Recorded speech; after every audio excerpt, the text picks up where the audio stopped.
এখন দাজ্জাল কোথায় আছে এটা জানার প্রয়োজন আছে না? দাজ্জাল এখন কোথায় অবস্থান করছে? ইতিহাসবিদরা অনেক কথাই বলেছে। বারমুনা ট্রায়াঙ্গেলে একটা জায়গার নাম আপনারা শুনছেন, সেখানে অনেকেই কথা বলছে। তবে হাদিস কি বলে, হজরতে ফাতেমা বিনতে কায়েস আল্লাহ রসুলের কাছে একবার গেলেন, নামাজে শরিক হইলেন। তিনি মহিলা মানুষ, মহিলাদের কাতারে পিছনে নামাজ পড়লেন। ফাতেমা বিনতে কায়েস বলতেছে, আমি আল্লাহ রসুলের দরবারে মসজিদে নিয়ে নামাজ আদায় করলাম। রসুল্লাহ ইমামতি করে নামাজ পড়াইলেন। নামাজ পড়ানোর পর আল্লাহ নবী বলতেছে, শোনো শোনো সবাই তোমরা বসো।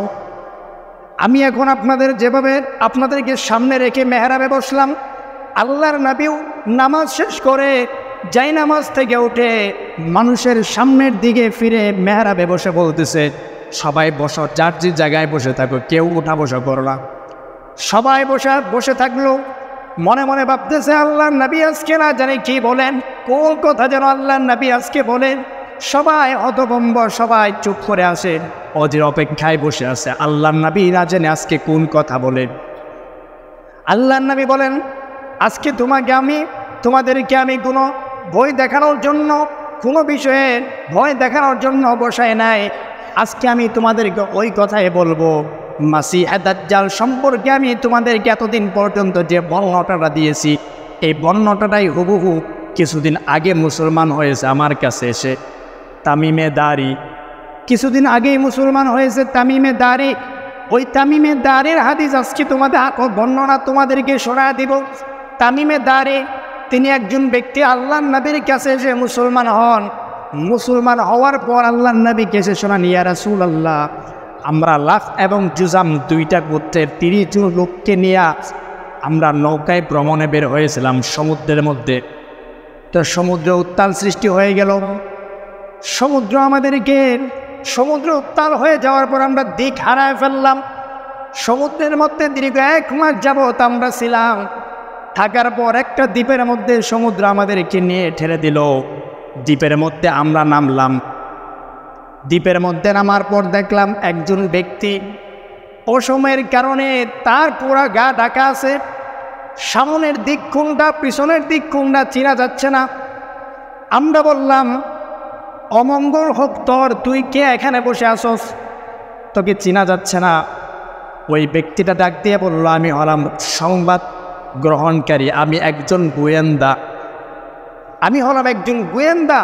সংবাদ সংগ্রহকারী, আমি সংবাদ সংগ্রহ করতেছি। ডাক দিয়ে বলল, সংবাদ সংগ্রহ করতেছি, ভিতরে একটা ঘর আছে, ঘরের ভিতরে যা দেখো একজন বসে আছে তোমাদের অপেক্ষায়, তোমাদের কাছ থেকে সংবাদ সংগ্রহ করবে, যাও। তামিমে দারি বলেন, তার কথা শুনে আমরা সবাই ওই ঘরের ভিতরে ভয়ে ভয়ে ওই ঘরের ভিতরে ঢুকলাম। ঢুকে দেখি একজন ব্যক্তিকে আমরা দেখতে পেলাম। সেই ব্যক্তিকে আমরা দেখতে পেলাম, ব্যক্তিটার হাত এবং ঘাড় এভাবে একত্রিত করে হাঁটু এবং পায়ের নলার মধ্যবর্তী জায়গায় লোহার শিকল দিয়ে শক্ত করে বেঁধে রাখা হয়েছে।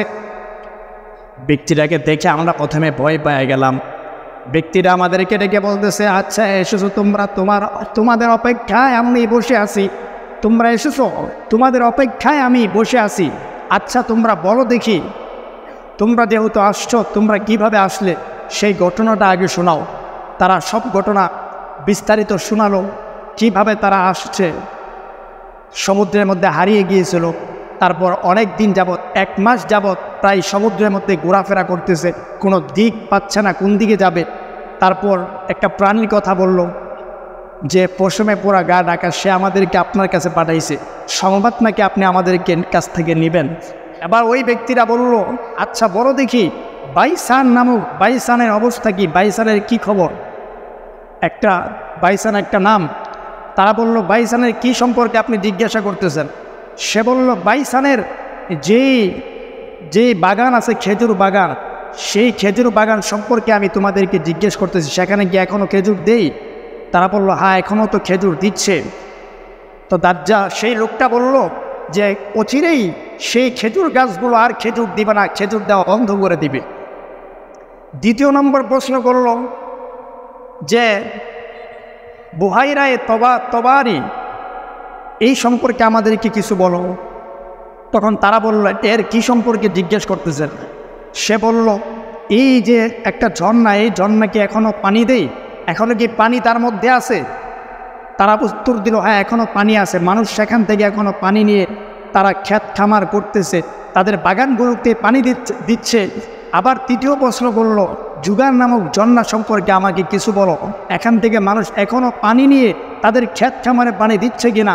তারা বলল, হ্যাঁ এখনও দিচ্ছে। সে বলল, অচিরেই এই ঝর্ণা বন্ধ হয়ে যাবে, এক ফোঁটা পানিও এই ঝর্ণা দিবে না। এবার চতুর্থ নম্বর প্রশ্ন করল, আমাকে সেই উম্মি নবী সম্পর্কে বলো। সম্মানিত উপস্থিতি, বেতনের সপ্তাহে আপনারা দেখতে পাচ্ছেন আমাদের মসজিদের কাজ চলতেছে, পিলারগুলো হয়ে গিয়েছে, এখন ছাদ ঢালাই হবে, অনেক অর্থের প্রয়োজন। আপনারা সকলেই মেহেরবানি করে, আল্লাহর রাস্তায় মেহেরবানি করে আমরা সকলেই আপনাদের কামাইকৃত অর্থ থেকে একটু প্রতি সপ্তাহ যে পরিমাণ দেন একটু বেশি বেশি করে দিলে আমি মনে করি আপনাদের তেমন ক্ষতি হবে না। কি বলেন? তেমন ক্ষতি হবে না। কত টাকাই তো চাষটলে বসে চলে যায়, বিকালবেলা কত টাকায় অযথা সিগারেট আর পানে চলে যায়। একটু বাসায় যদি আল্লাহর রাস্তায় ব্যাংকে জমা রাখতে পারি, কিয়ামতের ময়দানে দেখবেন এটাই কাজে লাগবে, আর সব নষ্ট হয়ে যাবে। ঠিক কিনা বলেন? ব্যাংকে আমরা টাকা জমাই না, অনেক দিন পর দেখি অ্যাকাউন্টে এত টাকা হয়ে গিয়েছে। তো এটা হচ্ছে আখিরাতের ব্যাংক। মসজিদ নির্মাণ যত রাখতে পারবেন জমা হয়ে যাবে, মৃত্যুর পর চোখ যখন দুইটা বন্ধ হয়ে যাবে দেখবেন আপনার অ্যাকাউন্টে অনেক নেকি জমা আছে ইনশাল্লাহ। সকলে একটু দাঁড়ায় হাত বাড়ায় আল্লাহ তৌফিক দেন, আমিন বলেন। সম্মানিত উপস্থিতি, উম্মি নবী সম্পর্কে জিজ্ঞেস করলো। চতুর্থ নম্বর প্রশ্ন, উম্মি নবী সম্পর্কে আমাকে বলো, সে কি চলে এসেছে? তারা বলল, হ্যাঁ নবী তো চলে এসেছে, মক্কায় ছিল, হিজরত করে মদিনায় চলে আসছে।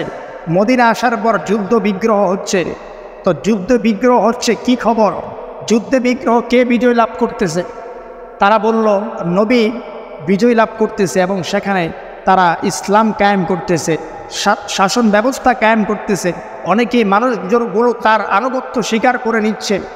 দাজ্জাল বলল, তার আনুগত্য যারা স্বীকার করে নিচ্ছে এটাই ভালো কাজ। তো এতক্ষণ পর্যন্ত ওই ব্যক্তিটা এদের কাছ থেকে পরিচয় নিল, কিছু প্রশ্ন উত্তর তথ্য সংগ্রহ করল।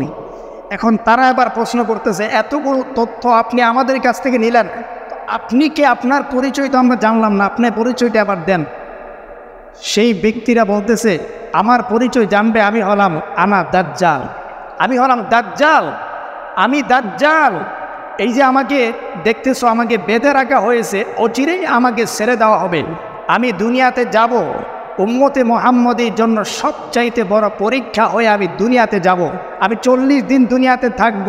আমার প্রথম দিন হবে 1 বছরের সমান, আমার দ্বিতীয় দিন হবে 1 মাসের সমান, আমার তৃতীয় দিন হবে 1 সপ্তাহের সমান। তারপর থেকে প্রতি এক এক দিন স্বাভাবিক দিনের মতোই কাটবে। এমন 40 দিন সময় আমি পুরা পৃথিবীর রাজত্ব করব। দাজ্জাল কতটুক ভ্রমণ করবে?